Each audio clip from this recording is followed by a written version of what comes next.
eu fiquei amarrado.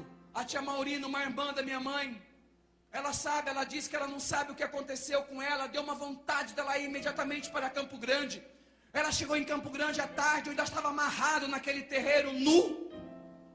E aí ela mandou me desamarrar e me mandou de volta. A tortura ia continuar no outro dia.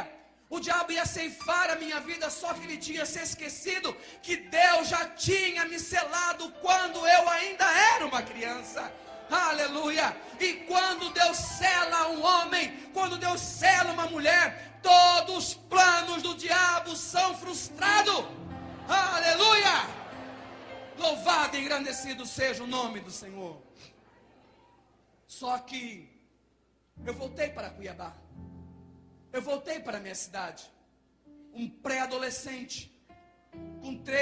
com 12 para 13 anos, com o coração totalmente dilacerado, feridas profundas na minha alma, a minha alma dilacerada, meu coração dilacerado pelo ódio, pelo rancor, pela mágoa, pela frustração, pela decepção. Eu não sabia o que era família, eu não sabia o que era pai, eu não sabia o que era lar, rejeitado pelo meu pai.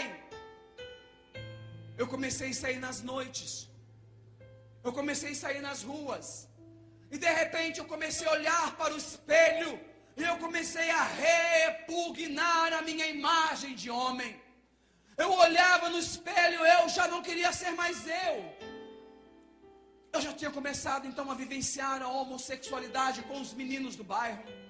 Eu comecei a repugnar a minha imagem, eu já não queria ser mais homem. Eu já não queria mais ter aquela aparência. Eu comecei a tomar então esses remédios anticoncepcionais que as mulheres tomam para evitar filho. Logo começaram a aparecer os peitos. Logo o cabelo foi crescendo. A situação na minha casa foi ficando insustentável. Porque o problema já não era mais só com o meu pai. O problema já era com a minha mãe. O problema já era com as minhas irmãs. As minhas irmãs choravam.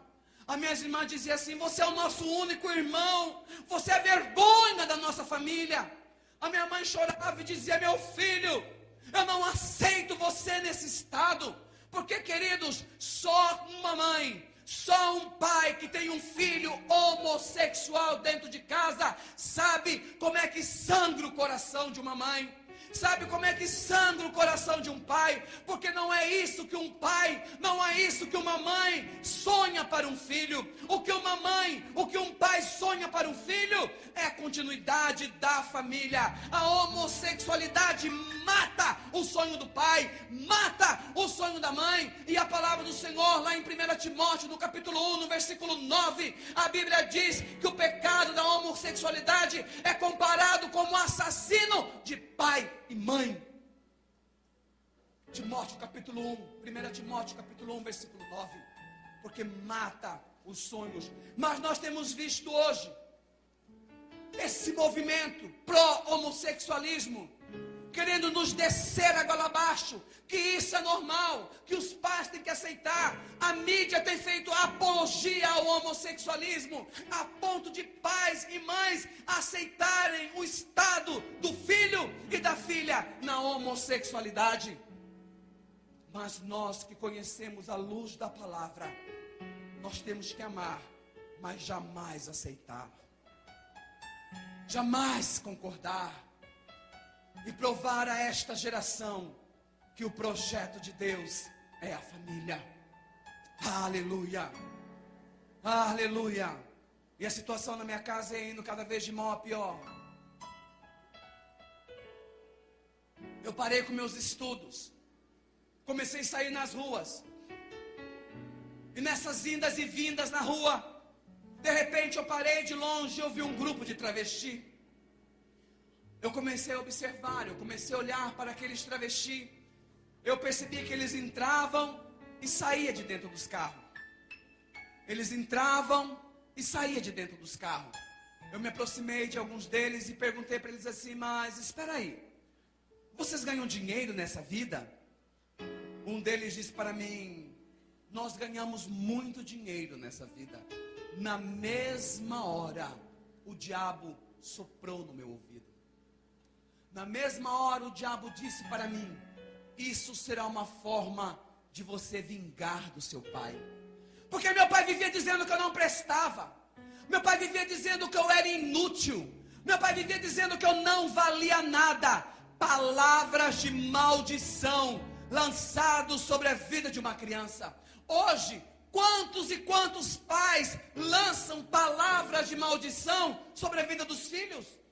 Como eu disse nesta manhã para os pais, quando os pais, muito machistas, batem nos filhos, batem nos meninos e diz: cala a boca, não chora, você está parecendo uma mariquinha, homem não chora. Quem disse que homem não chora?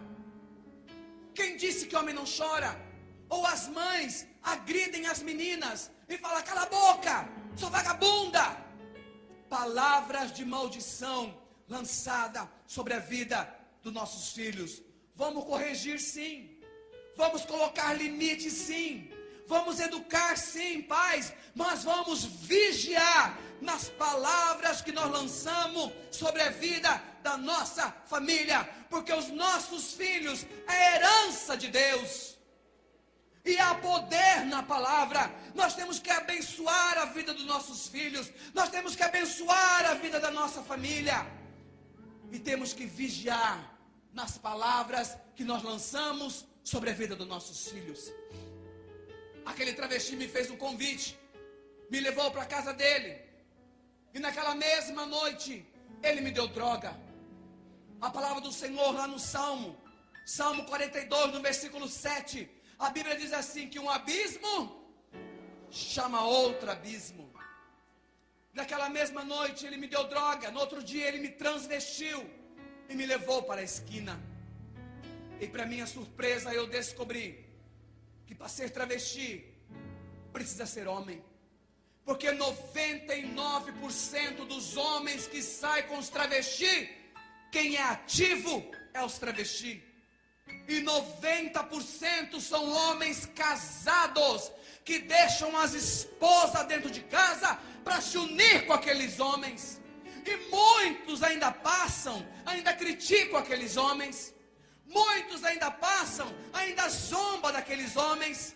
Muitos ainda passam, ainda debocham, ainda lançam piadinhas de mau gosto para aqueles homens.